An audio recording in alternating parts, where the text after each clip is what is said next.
On s'entretient maintenant en compagnie d'Éveline Boisvert. Évelyne, bon après-midi. Bon après-midi, René. Comment ça va? Ça va très bien, toi? Ça va très bien, merci. Je vous ai pas vu à la Coupe Canada, il me semble, là. Non, malheureusement, j'aurais bien aimé, mais je viens de faire mes classes, en fait, il y a quelques mois, de juge international. Puis c'était la première compétition qu'on me choisissait pour aller en Allemagne. Donc, je suivais l'équipe nationale junior pour aller les juger là-bas. Juger, en fait, tous les membres qui se pointaient là-bas. Là. Mais c'était ma première compétition, donc je pouvais pas être à Montréal en même temps. J'aurais bien être là, mais je pouvais pas être aux deux places en même temps. Ah, la misère des riches. Sûrement, on était riches. Évelyne Boisvert fait partie des 40 portraits soulignant les 40 années de Plongeon Québec.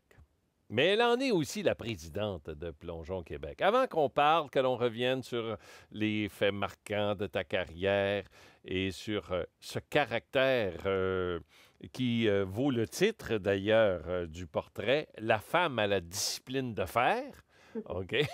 Avant qu'on parle de toi, donc, parle-moi de Plongeon Québec. C'est tellement, moi je trouve, parce qu'on reçoit chaque semaine là, euh, la personne honorée, n'est-ce pas? On fait exception cette semaine parce que, bon, malheureusement, nous, on diffuse en français. Et les entrevues en anglais, on peut les réaliser, mais traduire à la radio, c'est toujours un peu complexe. Mais parle-nous de Plongeon Québec. 40 ans, bon, tu n'étais pas là, évidemment, au départ, tu es beaucoup trop jeune, mais... où ça va, Plongeon Québec? Parle-moi de l'état de santé de Plongeon Québec. Le Plongeon Québec, je pense que on est chanceux, on a encore une très belle visibilité grâce à nos athlètes et nos entraîneurs qui aident beaucoup notre discipline. Je pense que la fédération était depuis longtemps reconnue par des membres et des gens qui ont bien tenu le fort pendant des années, malgré le décès d'une personne qui était à la charge, à la barre de Plongeon Québec pendant plusieurs années. Qui était Donald Normand, est décédé. Par la suite, les gens cherchaient un nouveau directeur ou une nouvelle directrice, puis on m'a approché pour devenir directrice de la fédération, que j'ai faite pendant quelques années. Puis par la suite, moi, l'ingénierie en aéronautique me manquait. Donc, j'ai décidé de retourner à mes amours de ce côté-là aussi, mais toujours en gardant un pied dans le côté Plongeon Québec. Donc, j'ai été... Par la suite, j'ai engagé Isabelle Cloutier, que beaucoup de monde connaît. Puis après, moi, j'ai commencé avec du conseil d'administration. Puis après ça, on m'a nommée présidente de la fédération pour continuer d'aider un peu à chapeauter Plongeon Québec, malgré qu'on a de très bons employés à Plongeon Québec, dont Samuel et Joël aussi qui sont là. Donc, on est très, très fiers de cette équipe-là. Oui, Samuel puis ça enlève rien aux autres, mais Samuel est assez particulièrement efficace. Les liens que j'entretiens avec Plongeon Québec passent prioritairement par Samuel et c'est quelqu'un dont le travail mérite d'être vanté à cette antenne. Évelyne, Oui.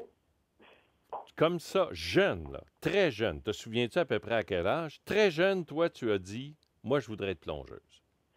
Ben moi, en fait, dans le temps parce que je suis quand même plus âgée, là, dans le temps, on disait que pour les asthmatiques, c'était bon d'être dans les milieux aquatiques. Mhm. J'ai essayé d'autres sports, j'ai essayé d'autres activités, dont la gymnastique. Puis comme j'avais un peu d'énergie à revendre, j'avais de la misère à attendre après toutes mes amies pour réussir à faire des figures. Donc, je partais sur d'autres appareils sans surveillance. Fait qu'on m'a comme retourné à la maison en disant, regardez, on peut pas garder un enfant qui est un peu trop hyper, là. Donc, mes parents j'ai toujours fait de la natation, puis ils ont dit, regarde, on va t'envoyer faire de la gymnastique, mais dans une piscine. C'est comme ça que j'ai commencé à faire du plongeon dans ma région, où est-ce que j'habitais à Beauport. Puis, pas longtemps après, le club a malheureusement, excusez l'expression, m'a tombé à l'eau. Puis, j'ai commencé à plonger avec Danny Boulanger, que vous connaissez très bien aussi. Qu'on a reçu la semaine passée. Ah ouais. Je pense que j'ai été très choyée aussi à plonger avec cet homme-là. Puis à un moment donné, dans ma carrière aussi, il a fallu que je fasse des choix côté sportif et professionnel. Donc, j'ai décidé de déménager à Montréal, m'entraîner avec Michel Larouche quand j'avais l'âge de 17 ans. Puis là, par la suite, c'était c'était l'entraînement intensif pour réussir à essayer de probablement me rendre aux Jeux olympiques un jour. Je pense que c'est mon cheminement quand j'étais avec Dani. À 14 ans, j'ai gagné les Jeux du Canada, moi, à Saint-Jean, qui m'a donné vraiment le boost pour dire, OK, ouais, c'est vraiment ça que je veux faire, puis c'est vraiment ça que je veux aller à un moment donné dans ma vie aux Jeux olympiques.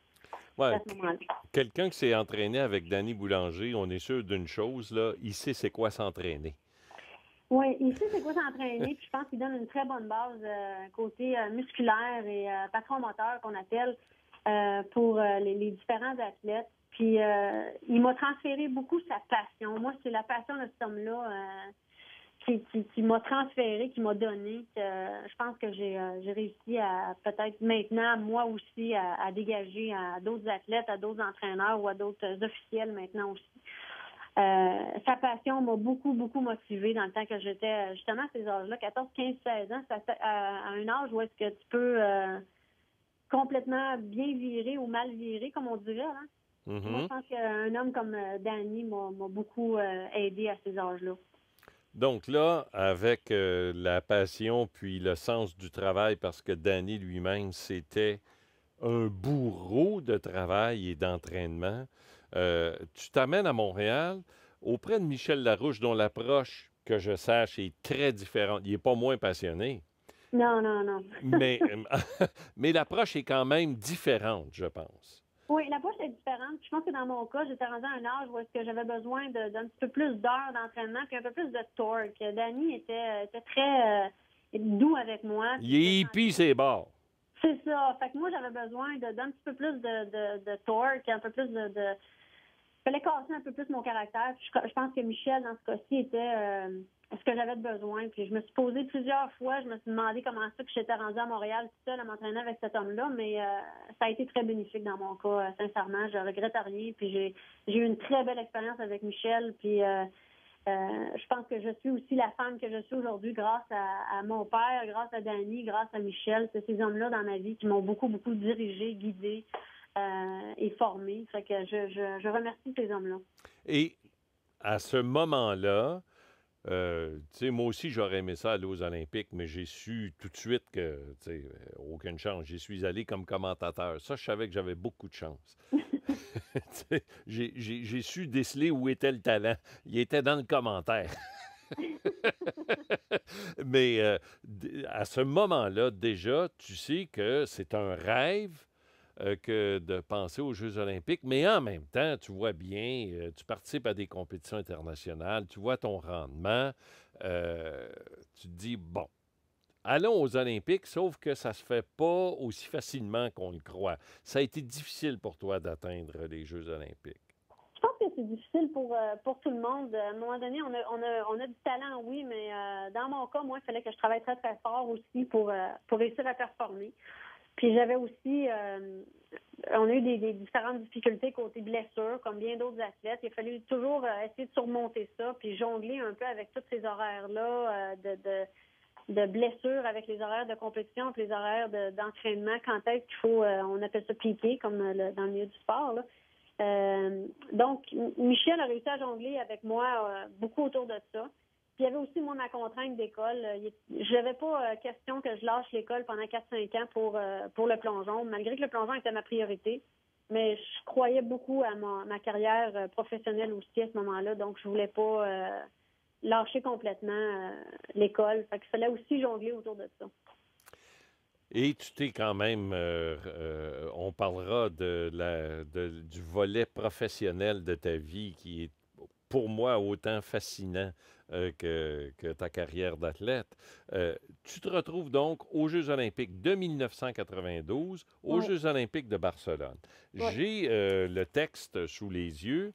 D'accord, j'ai ton rendement, 21e. Tu étais à ce moment-là classé 5e au monde. Ce que je trouve quelque part j'allais dire admirable, c'est un peu chargé, trop chargé d'émotions. Le terme est un peu trop fort. Ce que je trouve quand même qu'on doit retenir, tu es l'une des personnes, l'une des athlètes qui ne craint pas, toutes ces années après, dire « Oh, que j'étais déçu, tu sais. Je m'en vais aux Olympiques, je finis 21e, puis on ne tente pas, excusez l'anglicisme, mesdames et messieurs, mais de sugar-coater. » d'accord? Ouais. Tu te dis, ah, que j'étais déçu. Non, moi, je pense que le fait de réussir quand même un objectif comme ça a été quand même un bon exploit. Je suis capable de voir ça. Barcelone, pour moi, a été une très, très belle expérience de vie et de carrière sportive. C'est certain qu'on se prépare tout le temps, les athlètes olympiques, on se prépare à, OK, c'est quoi qu'on va vivre là-bas? Fait qu'on demande à des autres athlètes qui ont déjà vécu ça. On se prépare un peu à tout ce qui va arriver côté horaire, climat et tout. Moi, j'ai eu beaucoup de misère, puis qui n'a pas beaucoup paru, puis qui ne s'est pas beaucoup su, mais à cause de mon asthme, Barcelone était dehors, il faisait une chaleur incroyable. Ben, j'ai fait une crise d'asthme la journée de ma performance. Donc, ça a non plus aidé à faire des résultats que j'aurais peut-être dû faire. Mais le plongeon est encore là. Je peux pas utiliser des défaites et des défaites. Je crois pas à ça non plus. Le plongeon est une journée, ça se passe aujourd'hui à cette heure-là. On doit performer le meilleur qu'on peut à ce moment-là. L'épreuve aurait eu lieu 1 heure avant, 1 heure après. Le résultat aurait probablement été différent. Fait que cette journée-là, à ce moment-là, avec les éléments que j'avais, c'est comme ça que j'ai performé. Oui, j'étais classée 5e au monde, puis j'aurais dû sincèrement performer mieux que ça. J'étais meilleure que ça en pratique, j'étais meilleure que ça en compétition avant. Mais la journée, l'heure que ça s'est déroulé, c'est comme ça que ça s'est déroulé, puis il faut vivre avec. Puis je regrette rien. Je suis quand même très reconnaissante de ce qui s'est passé.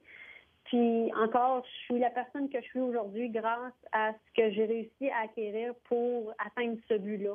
Puis je pense que j'ai réussi à le transmettre aujourd'hui à mon côté professionnel, à mon côté personnel dans les différentes difficultés ou challenges que je me donne comme but ou comme objectif.